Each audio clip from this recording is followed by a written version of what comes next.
नाम श्री जी का पुकारो,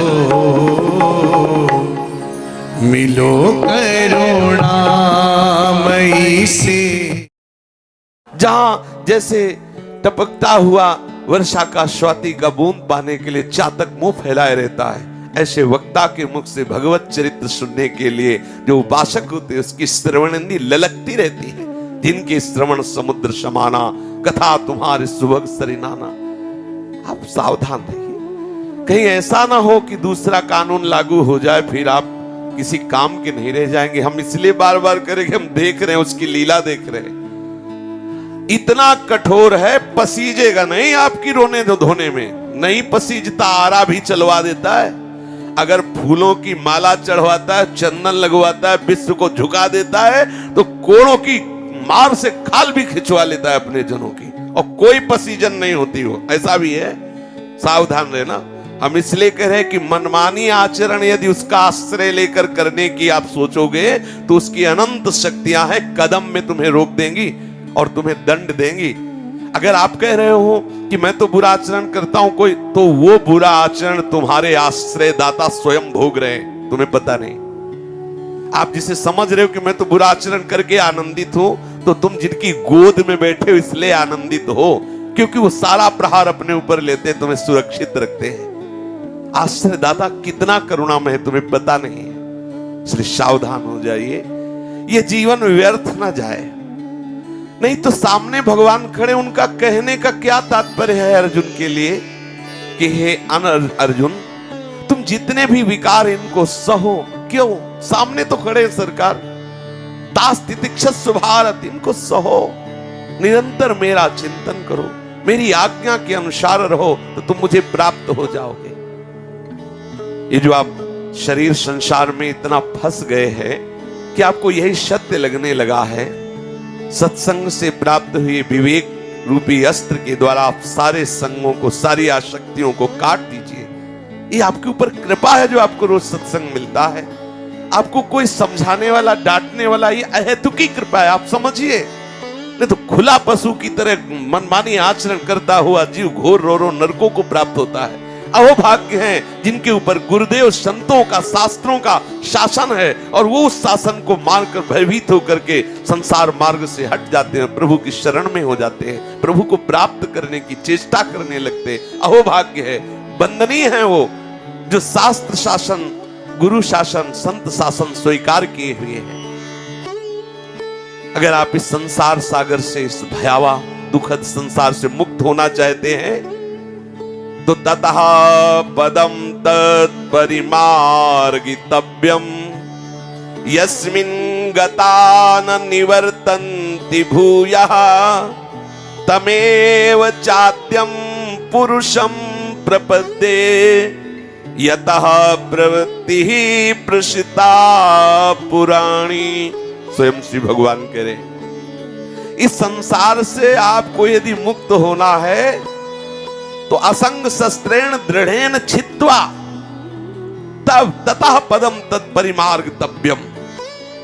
पहले आपको जो सत्संग के द्वारा प्राप्त विवेक है, उस विवेक रूपी तलवार से असंग होना है। असंग होके ही आप परम पद को प्राप्त हो सकते हैं। असंग होने के लिए संग की आवश्यकता है। भगवत प्रेमी महात्माओं का संग करें, उनके संग से जो प्राप्त विवेक है उसका आदर करें। आपके अंदर है विवेक, लेकिन आप अनादर करते हैं विवेक का। जो विवेक आपको अंदर से उपदेश करता है, आप उसकी अवहेलना कर देते हैं और कुमति का आदर करते हैं, जो हमें विषय भोगों की तरफ बढ़ाती है, जो हमें विषयों में फंसाती है। जब तक हम विवेक के द्वारा ये जो शरीर में, शरीर संबंधियों में, भोगों में अहमता ममता कर लिए हैं, इसको नहीं काटेंगे, तब तक हमें परमानंद की अनुभूति हो ही नहीं सकती। कैसा निकृष्ट बुद्धि हो गई है। कुछ लोग कहते हैं कि अरे आप कहते हैं ब्रह्मचर्य रहिए, भजन कीजिए, तुम्हारे श्री कृष्ण ही ब्रह्मचर्य नहीं, भगवान शिव भी तो पार्वती के साथ बैठे हैं, वो भी कहां अकेले हैं।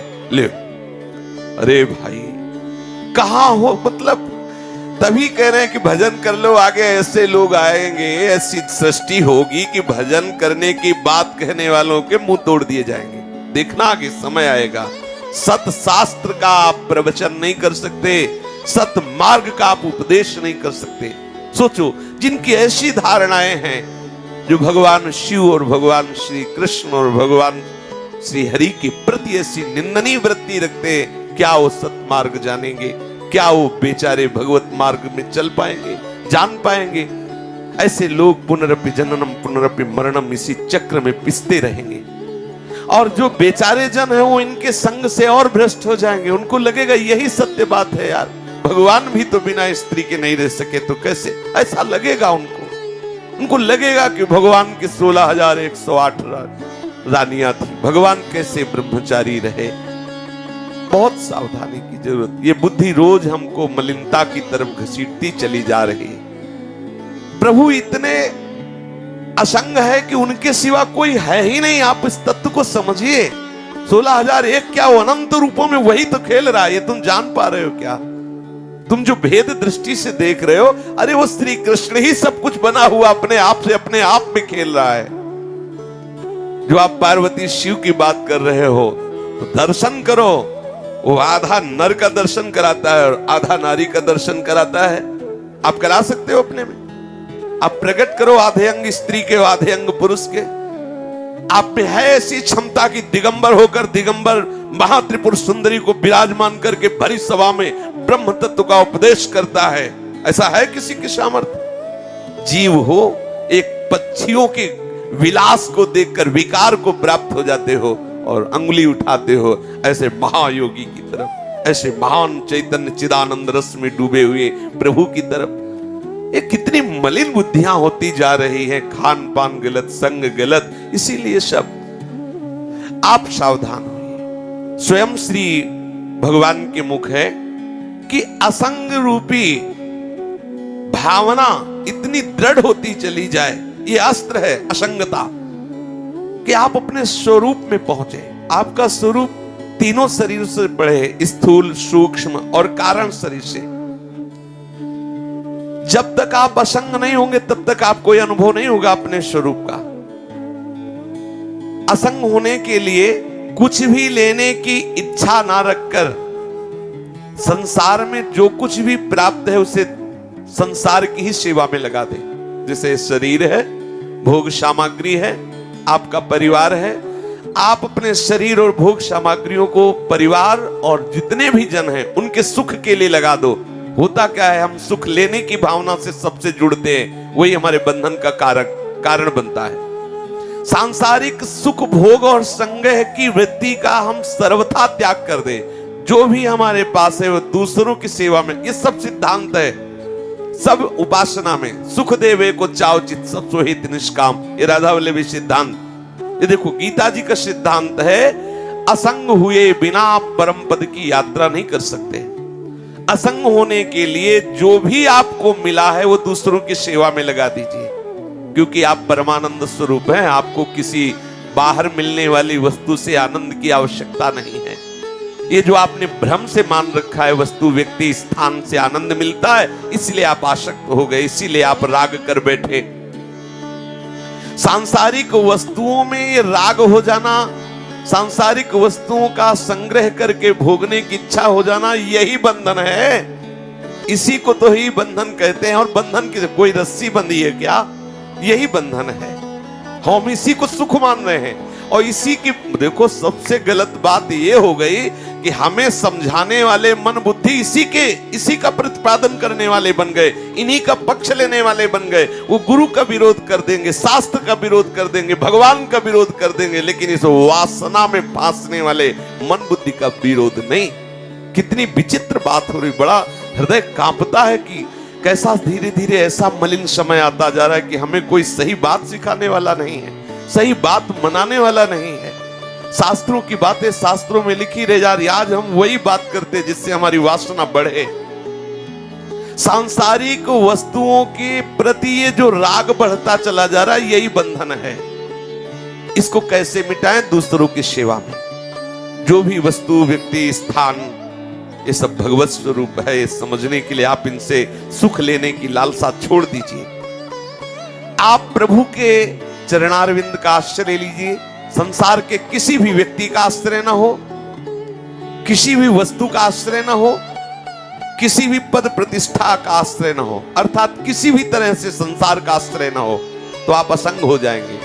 आप परम पद के मार्ग को प्राप्त कर लेंगे। ध्यान दीजिए, संसार में यदि किसी का भी अंदर से आश्रय, तो आपको परम पद का मार्ग ही नहीं मिलेगा। ये जो लोग कहते हैं कि हम अपनी बुद्धि से अनुभव करके देखा कि कोई भगवान नहीं, ये सब शास्त्रों में झूठी बातें लिखी, अरे तुम्हारी बुद्धि तुम्हें धोखा दे रही। ये बहुत पहले भगवान गीता में कह गए, भोगैश्वर्य प्रसक्ता नाम त्यापहृत चेतसाम व्यवसायात्मिका बुद्धि समाधो न विधीयते।